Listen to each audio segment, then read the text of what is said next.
సుక్కల్లో తడిసిన ఈ మట్టి గంధాల ఊరు పల్లెటూరు దీని తీరే అమ్మ తీరు కంగులోన దాసి పెట్టి కొడుకుకిచ్చే ప్రేమ వేరు ఊరు పల్లెటూరు దీని తీరే కన్న కూతురు కళ్ళ ముందే ఎదుగుతున్న సంబరాల పంట పైరు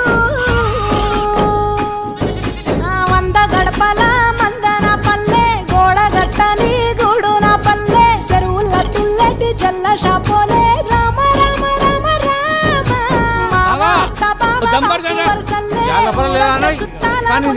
పల్లె దారంలో ఒదిగిన పూల దండల్లే రంగుల సింగిడి పల్లె. ఏమయ్యా బావా ఎటో పోతాన్నావు? వత్తవా పిల్ల నాతోటి? సిగ్గులేదు నీకు, ఇంకా అత్తరు నీతోటి.